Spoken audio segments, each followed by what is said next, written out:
You're listening to Financial Advisor Marketing, the best show on the planet for financial advisors who want to get more clients without all the stress. You're about to get the real scoop on everything from lead generation to closing the deal.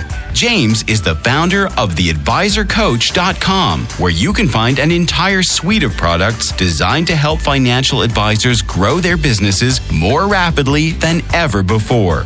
Now, here is your host, James Pollard. I want to kick off this podcast by sharing something cool, and that is that someone brought it to my attention, and I don't really believe this. I'm going to have to do some more digging. I'm going to have to try to verify that this is true. But someone said I was the longest reigning solo podcaster in the financial advisor marketing, business building, practice management space. And it may be true because I started the Advisor Coach podcast back on November 17th, 2016, and I have not stopped podcasting since.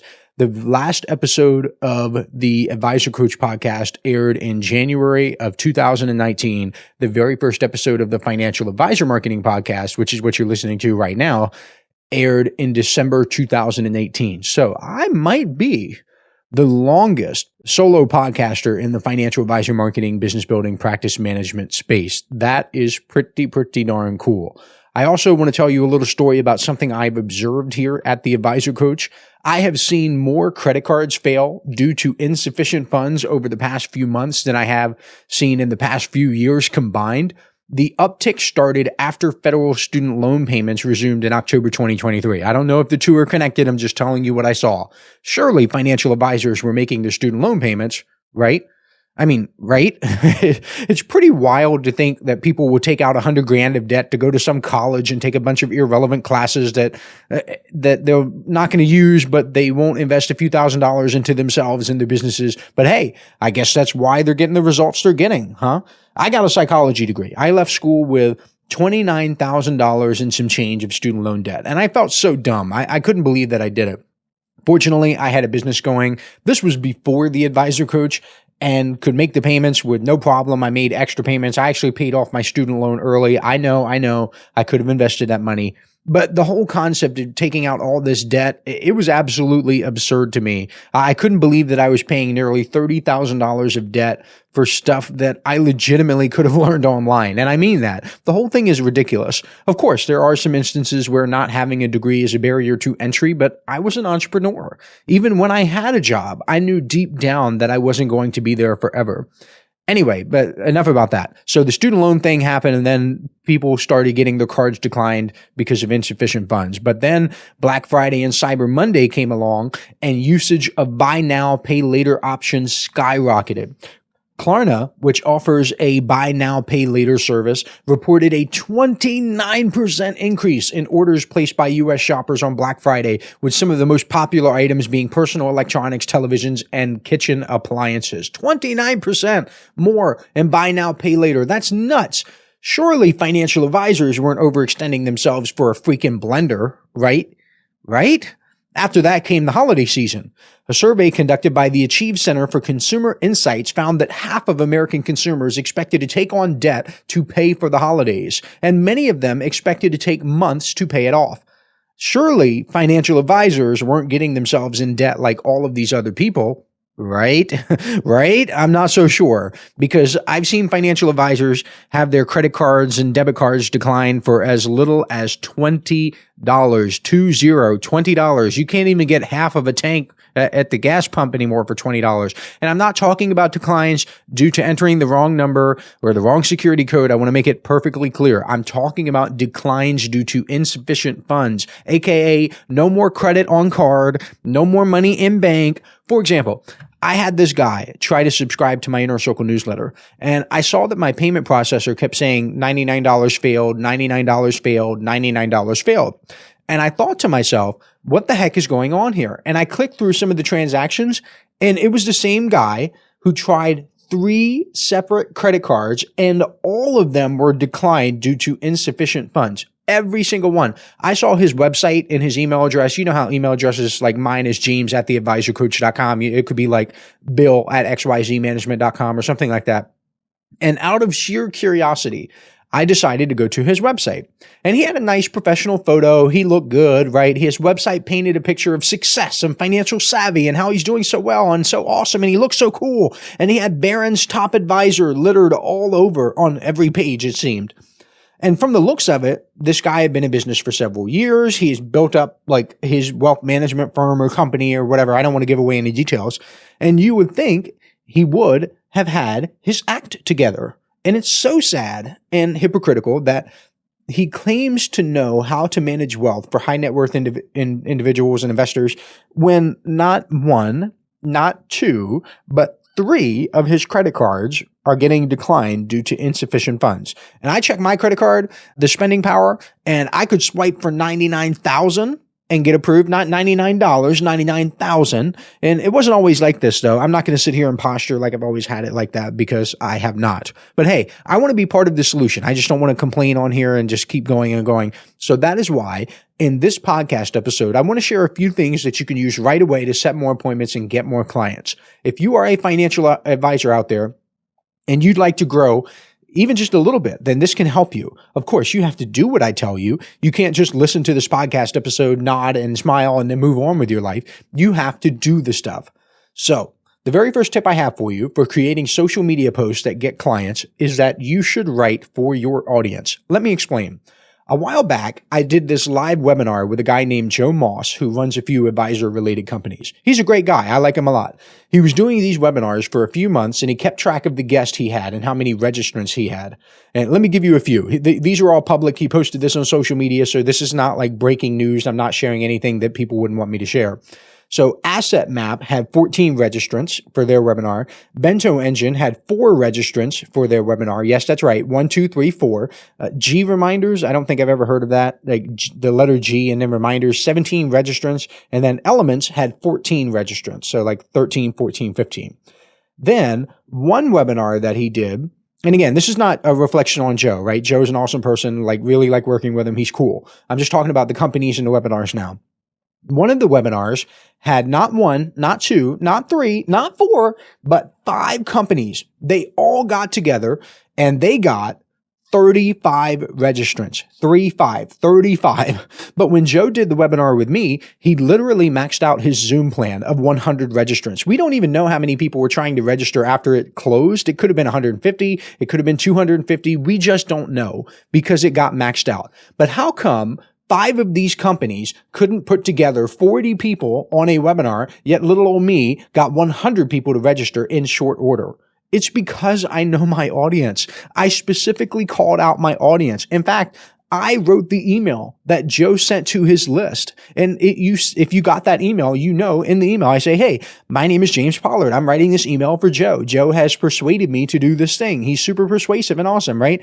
So I described precisely who should show up for that webinar. This is going to sound like a silly example, but if I say something like, this webinar is for women in Pennsylvania who have Siamese cats and shop at Costco, and I put that message in front of those women, they are very likely to take action. They're far more likely to take action than if I put it in front of a general audience with a whole bunch of people. And one of the things I shared on that webinar with Joe was that open rates don't matter. Whenever I see people blathering about open rates, I just smile and nod like I told you not to do with this podcast. I just like plug my ears. I might even say something like, go get them, Tiger. You go crush those open rates. In the same way I would respond to a child who tells me that he wants to be an astronaut, cowboy, leprechaun combo when he grows up. But inside, when people say that open rates don't matter, I am holding back deep, gut-busting laughter because it shows that they do not know what they're doing. They have no clue. I'm not even sure what my open rates have been lately, and I don't care. The financial advisors I've helped don't seem to care either once they've seen the light. And let me tell you why. You could send an email with the subject line, open this, it's important, and get a lot of opens. Getting a high open rate is easy, but the problem is you won't really know for sure that you're appealing to the right people. Now let's say the subject line says, this email is only for surgeons aged 50 and older. Well, Now we're talking. The open rate might drop because only the target market, surgeons age 50 and older, will open, but that's what you want anyway. The same is true with social media posts. I don't care what your peers think. Social media for so many financial advisors looks like this. A whole bunch of other advisors patting each other on the back, and that's it. They say like, great post or so much value. And it's just a financial advisor commenting on another financial advisor's post that was inspired by another financial advisor's. That's great and all. Like, it's cool that you get respect from your peers. Like, awesome. But what do your prospective clients think? Are they engaging? Do they care? Which one would you rather have? Would you rather have a post that has 100 likes and 10,000 views from people outside your target market? Or would you rather have a post that has 10 likes and 1,000 views from people inside your target market? I'm taking the second one all day, every day. Hey, financial advisors. If you'd like even more help building your business, I invite you to subscribe to James's monthly paper and ink newsletter, The James Pollard Inner Circle. When you join today, you'll get more than $1,000 worth of bonuses, including exclusive interviews that aren't available anywhere else. Head on over to theadvisorcoach.com/coaching to learn more. And the second tip I have for you is creating social media posts that really work well requires variety. And I actually don't like this tip. I really like text-based posts. If it were up to me, I would write my daily email and then repost it on LinkedIn and call it a day, because I really don't like spending time on social media. But that isn't what gets the best results. I'm just telling you right now. I have seen both for myself and for my inner circle members that variety is working and has been working really well for the past few years, actually. Well, what does this mean? It means if you post nothing but videos, your first video might do okay, but then the fifth and sixth videos might not do as well because people kind of get to a place where they expect that from you. But if you do a text post one day, then an image post the next, and a video post the next, people will pay attention. They'll especially pay attention to the video post if you don't post videos very often, because they will find that unique and interesting. And if it's not something that you do regularly, they'll like say, oh, he got a video up here. Like, I should probably pay attention. You don't have to believe me. Try it out for a few weeks and see. Yes, I said weeks. You can't even begin to judge this kind of stuff unless you've tried it for a little bit. One or two posts is not going to cut it. The next tip I have for you is that you should let people know that you are accepting new clients. I have done so much research into this, and I have dug into the financial advisor marketing world, obviously. And one of the things that has always fascinated me is how often I hear people say that their financial advisor isn't accepting new clients. They feel like they're part of this exclusive club and other people can't get in, or that they somehow got special privilege to be a client. And while it's great to make your clients feel exclusive, that's what you want, it is not so good for marketing. So that's good to make them feel good, and it's good for retention, bad for marketing. Good for retention, bad for marketing. I see this a lot with referrals specifically. Financial advisors don't get as many referrals as they deserve because their clients simply don't know that they're accepting new clients. So as simple as it may seem, let people know you want clients. Don't be shy. You can even say straight up, I am taking on new clients. And when you're doing this, you should be very clear about what it is you offer. Demystify what you do. Tell people in plain English how you can help them. I talked about the pepperoni pizza rule in the past, and it goes like this. If you're offering pepperoni pizza, talk about pepperoni pizza. Don't say you have a secret dough, sauce, and cheese combination, because that could be a stromboli. That could be a calzone. And maybe some people want calzones, but if they come to you wanting calzones and you offer pizza, they're going to be disappointed. Be very clear. You could say, when you have a meeting with me, here is what happens. Here is what to expect when you come to my office. This is what it looks like. This is what meeting number 2 looks like. This is what I'm going to ask you at the end of the meeting. I'm going to ask you if you would like to proceed to work with me. You can say yes. You can say no. Both are completely fine. I'm going to give you a recommendation or a suggestion. I'm going to say, yes, I think we're a good fit, or no, I don't think we're a good fit. Tell people exactly what to do. And this has been common knowledge in the copywriting world for a very long time. When copywriters write a sales letter to sell something, because that's what moves the economy and what builds a capitalistic society, when money changes hands, not just likes or engagement or value, the good copywriters are very detailed about what to expect and what will happen after you place your order. So in many ways, this is really copywriting 101 applied to social media. The next tip might seem like it's not related to creating a social media post, but I promise you it is. and that's to engage with other people. See, this is where many financial advisors fall short on social media. They treat it like a one-way street. It is not a one-way street. It is not a one-way communication channel. Social media is two ways. It's not just about putting your thoughts out there and then disappearing. It is about creating a conversation. Think about it this way. When you're at a networking event, you don't just give your business card to someone and walk away, right? You don't just shove it in their hands. Like, we all hate people who do that. You engage in a conversation. You ask people about their needs, their challenges. You listen to them. And the same principle applies to social media. So, what does effective engagement look like? First, it means responding to comments on your post. And I don't mean just a simple thanks or a thumbs up emoji. I mean genuinely responding. If someone takes the time to comment on your post, show that you value that person's input, address them, add to the conversation, share your insights. This not only builds rapport with your audience because they see that you actually care about them and you care about the people who engage with you, but it actually truly does encourage more interaction in the future. Secondly, be proactive. Don't wait for others to start a conversation. Go ahead and ask questions in your post. Encourage responses. Ask for opinions. Ask for experiences. Ask for advice. What do people think? Whatever it is that you want to know. One thing that I've discovered, people love giving their opinions, boy. I'll tell you what, they love letting you know what they think. So if you ask for it, people will tell you. Participating in discussions is another key aspect. If you see a relevant conversation happening on another post or in a group or somewhere on social media, jump in, share your expertise, simply add a new perspective, share something, just get out there. But remember, the goal is not to hijack the conversation or to overly promote yourself. As much as I hate this, like the whole give value, in this specific instance, it is truly about giving value and like being present with people. Another crucial element here is consistency. Engaging once in a blue moon is not enough.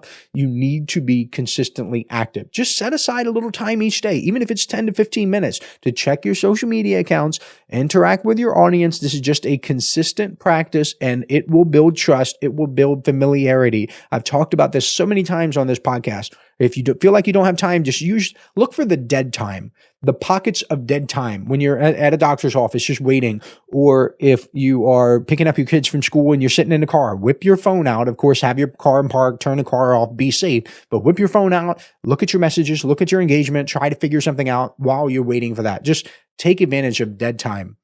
The reason this is related to creating social media posts that get clients is because it indirectly increases your visibility. This is so important. So if you're kind of like dozing off right now, pay attention. This is important. Most social media platforms, especially LinkedIn, reward people who are active. And why wouldn't they? They want you to be active. They want you to stay on the platform. They want you to get more people to stay active on the platform. So this includes activity on your post, yes, but it also includes when you're active with other people. If you engage with Bill, but you don't engage with Rick, then Bill would be more likely than Rick to see your post in the future.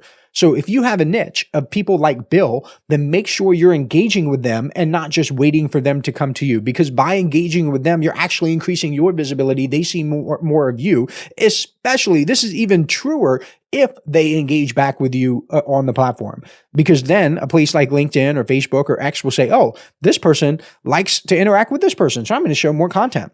One more tip for you, and then I'm going to wrap up the show. Pay attention to the right data. Now, this might go against the grain of what you typically hear about social media analytics. Yes, most platforms offer a wide range of analytics and they can be useful, but here's what I want you to focus on. I don't want you to obsess over likes or shares or reach or any of these vanity metrics.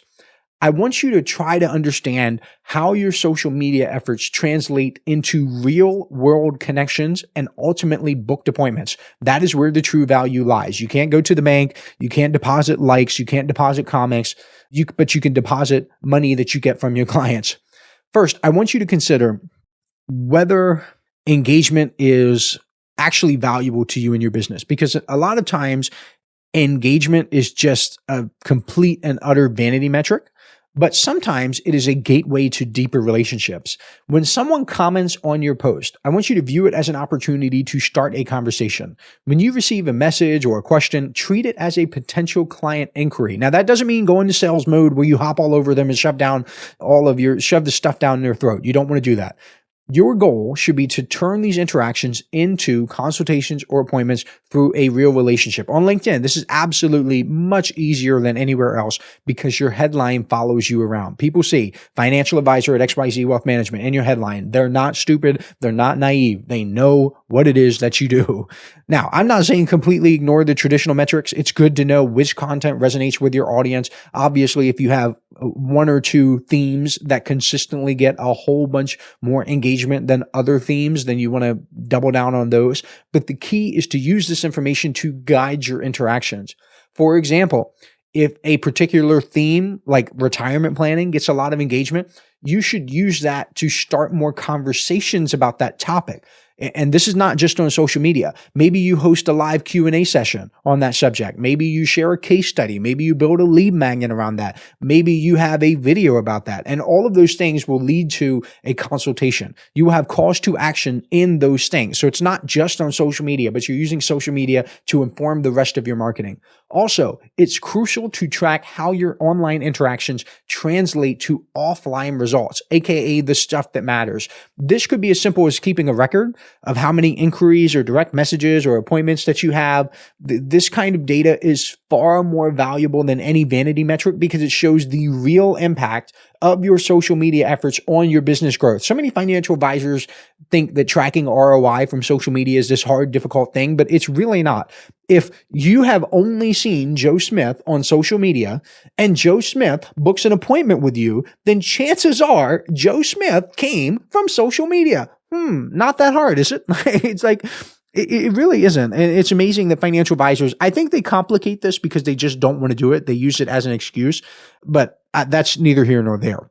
I want you to remember also, social media for financial advisors should be about building trust and establishing credibility. It is about creating a platform where potential clients can get to know you, your philosophy, and the value you provide to them. Every post, every interaction, all of that stuff should be steps toward establishing a real relationship that could eventually lead to a new client. Now, is everybody going to become your client? No, but that's just part of the game. You're just increasing the odds that people will.